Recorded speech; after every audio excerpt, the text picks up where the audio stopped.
ప్రభువైన యేసుక్రీస్తు నామంలో మీకు అందరికీ కూడా శుభాభివందనాలు తెలియపరుస్తూ ఉంటున్నాను. దేవుని సన్నిధానముకు అనగా దేవుడు నివసించేటువంటి ఆ పరలోకానికి, ఆ యొక్క స్వర్గానికి కూడా మనం చేరుకోవాలంటే భూలోకంలో జీవిస్తున్నటువంటి మానవులమైనటువంటి మనల్ని ఆయన ఎలా ఉండమన్నాడు, ఏ రీతిగా జీవించమన్నాడు. ఈ లోకానుసారంగా మనం చూస్తే ఒక ఉన్నతమైనటువంటి వ్యక్తిని, ఒక హోదాలో పదవిలో ఉన్నటువంటి వ్యక్తిని మనం ఆయన దగ్గరికి వెళ్ళాలంటే, పేరు ప్రతిష్టతలు కలిగి ఉన్నటువంటి వ్యక్తి దగ్గరికి మనం వెళ్ళి అతన్ని దర్శించుకోవాలంటే, అతనితో మాట్లాడాలంటే సాధారణంగా ఉన్నటువంటి మనుషులకు అది సాధ్యపడదు.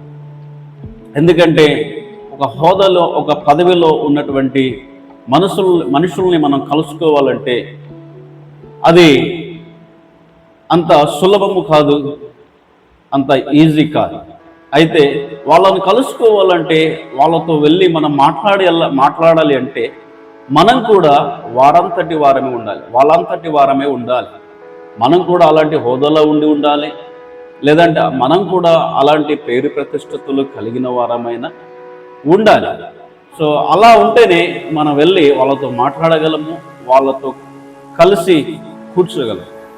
లేదంటే మనల్ని ఉన్నతమైనటువంటి అధికారులు కానీ, హోదాలో ఉన్నటువంటి పేరు ప్రతిష్టతలు కలిగినటువంటి వ్యక్తులు సాధారణమైనటువంటి మనుషుల్ని వాళ్ళ దగ్గరికి రానివ్వరు, ఈ లోకానుసారంగా మనం చూస్తే. అయితే పరలోకంలో ఉన్నటువంటి దేవాది దేవుడు, పరలోకంలో ఉన్నటువంటి ఆ ప్రభువు, ఆయన దగ్గరికి మనం చేరుకోవాలంటే, లేదంటే ఆయన దర్శనం మనం చేసుకోవాలంటే, ఈ లోకయాత్ర ముగించిన తర్వాత మనుషులు దేవుణ్ణి చూడాలి అంటే అసలు దేవుడు మనుషులకు ఎలా జీవించమన్నాడు, ఏ రీతిగా ఉండమన్నాడు.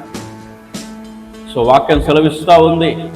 లేవియ కాండము 19వ అధ్యాయము 2వ వచనంలో, నేను పరిశుద్ధుడై ఉన్నాను కాబట్టి మీరు కూడా పరిశుద్ధులై ఉండండి. ఇది ప్రతి మనిషికి, ఈ భూలోకంలో ఉన్నటువంటి ప్రతి మానవునికి దేవుడిచ్చినటువంటి ఒక ఆజ్ఞ, ఒక మాట. సో ప్రతి మనిషి ఈ లోకంలో, ఒక పేదవాడు కావచ్చు, ఒక ధనవంతుడు కావచ్చు, ఒక మధ్యతరగతి కుటుంబానికి చెందినటువంటి వ్యక్తి కావచ్చు, ఎవరైనా సరే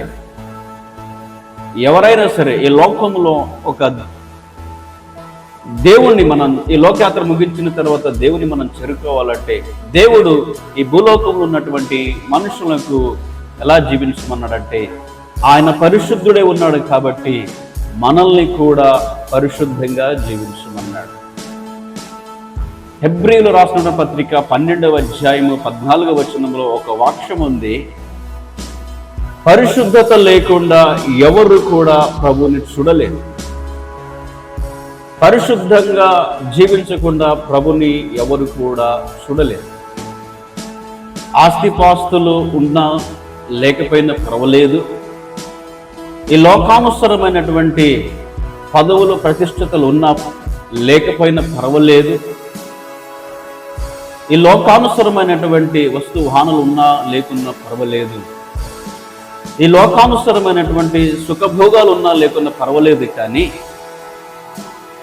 పరిశుద్ధంగా జీవించకుండా, పరిశుద్ధత లేకుండా ఎవరము కూడా ప్రభు దగ్గరికి మనం వెళ్ళలేము, దేవుని చూడలేము.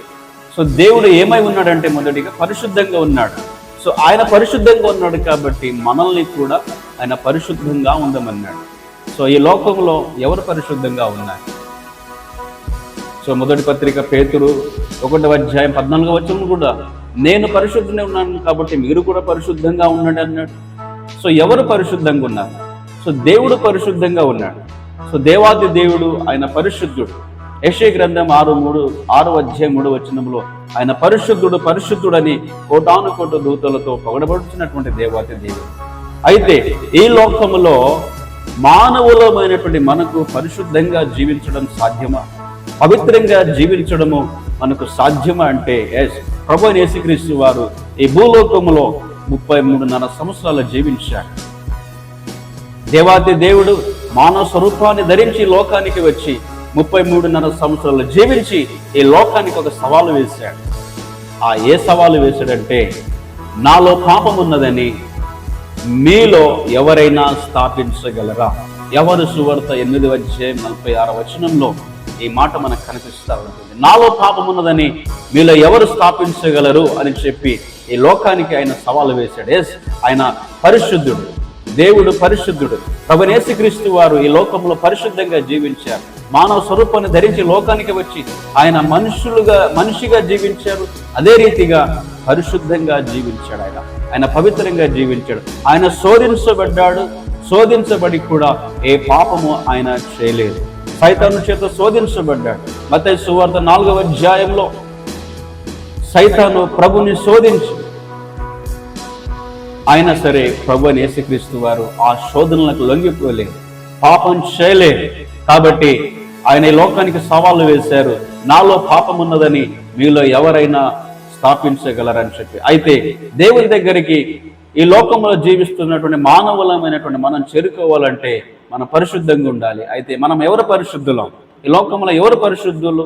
ఎవరు కూడా పరిశుద్ధులం కాదు. ఎందుకంటే ఇర్మియా గ్రంథం 11:9 ఒక వాక్యం సెలవిస్తూ ఉంటుంది, మన హృదయము ఘోరమైన వ్యాధి కలది, అది అన్నిటికంటే మోసకరమైనది, ఘోరమైన వ్యాధి కలది. కాబట్టి ఈ మానవుని యొక్క శరీరంలో ఉన్నటువంటి ఈ హృదయం అనేది చెడిపోయేది, ఘోరమైన వ్యాధి కలిగినది, సో మోసకరమైనది. కాబట్టి మానవుని యొక్క జీవితం పాడైపోయింది, పతనమైపోయింది, సో పాపముతో నిండిపోయింది. ఈ హృదయంలో నుండి బయటికి వచ్చినటువంటిది ఏంటిది? బయటికి వచ్చేటువంటిది ఏంటిదంటే వ్యభిచారము, మోసము, జూదము, త్రాగుబోతుతనము, మోసము, ఇవన్నీ కూడా హృదయంలో నుండి బయటికి వస్తాయని చెప్పి మత్తయి సువార్త 15:19 వాక్యం సెలవిస్తుంది. కాబట్టి ఏ భేదము లేదు, అందరూ పాపము చేసి దేవుడు అనుగ్రహించు మహిమను పొందుకోలేకపోతున్నారని చెప్పి రోమ 3:23 వాక్యం సెలవిస్తుంది. ఈ భూలోకంలో జీవిస్తున్నటువంటి మనం అందరం కూడా పాపం చేసి తప్పిపోయినాం, మన హృదయం చెడిపోయింది. కాబట్టి దేవుని యొక్క మహిమను పొందుకోలేకపోతున్నాం. అయితే దేవుని చూడాలంటే ఏం చేయాలి? దేవుడు సెలవిచ్చాడు, నేను పరిశుద్ధుడై ఉన్నాను కాబట్టి మీరును పరిశుద్ధులే ఉండండి. సో మనం దేవుని దగ్గరికి చేరుకోవాలంటే మనం కూడా పరిశుద్ధతను ధరించుకోవాలి, ఆ పరిశుద్ధత కలిగి జీవించాలి. సో పరిశుద్ధత కలిగి జీవించాలంటే మొదటిగా మన పాపములు కడిగివేయబడాలి, మన పాపములు పరిహరించబడాలి. ఆ పాపము పరిహరించబడడానికి, ఆ పాపములు క్షమించడానికి, ఆ పాపమునకు రావలసిన శిక్షను భరించడానికి ప్రభువైన యేసుక్రీస్తు వారు ఈ లోకానికి వచ్చి తాను శిలువ మీద మరణించి తన ప్రాణాన్ని పణంగా పెట్టి రక్తమును చిందించి మన పాపములకు రావాల్సిన శిక్షను తాను భరించి ఆయన మరణించి మరణాన్ని జయించి తిరిగి లేచారు. కాబట్టి ఇప్పుడు ఎవరైనా సరే లోకంలో జీవిస్తున్నటువంటి మానవులమైనట్టు మనము చెడిపోయినాం. కాబట్టి మన హృదయం పరిశుద్ధంగా లేదు. కాబట్టి దేవుని చేరుకోవాలంటే, దేవుని చూడాలంటే ఈ లోకంలో జీవిస్తున్న మనము అయితే మన హృదయము పవిత్రపరచబడాలి, మన పాపములు క్షమించబడాలి. ఆ పాపములు క్షమించేది ప్రభువైన యేసుక్రీస్తు వారు అనే దేవుడి వాక్యం సెలవిస్తూ ఉంది. దేవుడు ఈ లోకములో ఎంతో ప్రేమించాడు. యోహాను సువార్త 3:16 ఆయన లోకమును ఎంతో ప్రేమించాడు. కాబట్టి లోకములో ఉన్నటువంటి మానవులను మనల్ని ఎంతో ప్రేమించాడు. కాబట్టి ఆయన తన ప్రాణాన్ని మన కోసం పణంగా పెట్టాడు. కాబట్టి ఆయన మన పాపములను క్షమించడానికి, మన పాపమునకు రావాల్సిన శిక్షను భరించడానికి శిలువలో తన ప్రాణం పెట్టి రక్తాన్ని చిందించి మన పాపములకు రావాల్సిన శిక్షను తొలగించి ఆయన మనకు నూతనమైనటువంటి హృదయాన్ని, నూతనమైన జీవితాన్ని ఇవ్వడానికి తన్ను తానే మరణానికి అప్పగించుకున్నాడు. సో క్రీస్తు యేసు నందున్న వారికి ఏ శిక్షావిధి లేదని చెప్పి దేవుని వాక్యం సెలవిస్తూ ఉంది రోమ 8:1. సో నీకు ఈ లోకయాత్ర ముగించిన తరువాత దేవుని చేరుకోవాలంటే, దేవుని చూడాలంటే నువ్వు పరిశుద్ధంగా ఉండాలి. పరిశుద్ధంగా ఉండాలంటే నీ పాపం క్షమించబడాలి. పాపం క్షమించబడాలి అంటే నీ పాపంలో దేవుని దగ్గర ఒప్పుకోవాలి. మొదటి యోహాను 1:9 నీవు పాపం చేసేవని, నీ పాపములు ఎప్పుడైతే దేవుని దగ్గర ఒప్పుకుంటావో ఆయన సమస్త దుర్నీతి నుండి మనల్ని పవిత్రులుగా చేస్తాడు. కాబట్టి నీ పాపములు ఆయన దగ్గర ఒప్పుకో, ప్రభువుని యేసుక్రీస్తు సొంత రక్షణ అంగీకరించు, నీ పాపాలు క్షమించబడతాయి, నువ్వు పరిశుద్ధమైన జీవితాన్ని జీవిస్తావు, నీకు నూతనమైన హృదయాన్ని ఆయన అనుగ్రహిస్తాడు. అప్పుడు ఈ లోకయాత్ర ముగించిన తరువాత నీవు ప్రభువుని దర్శించుకుంటావు, ప్రభు దగ్గరికి నువ్వు చేరుకుంటావు, ఆయనతో పాటు యుగయుగాలు జీవిస్తావు. కాబట్టి ఈ వాక్యం వింటున్నటువంటి నీవు పరిశుద్ధంగా ఉన్నావా? నీ హృదయం పవిత్రంగా ఉందా? లేనట్లయితే ఈరోజే ప్రభువైన యేసుక్రీస్తు వారి దగ్గరికి వచ్చి నీ పాపంలో ఒప్పుకొని ప్రార్థన చేయి. ప్రభు, నా పాపలు క్షమించు, నన్ను శుద్ధీకరించు, నన్ను నీ కుమారుని అంగీకరించు అంటే ఆయన అంగీకరించడానికి సిద్ధంగా ఉన్నాడు. కాబట్టి దేవుడు ఈరోజే నీ పాపలన్నీ క్షమించడానికి సిద్ధంగా ఉన్నాడు.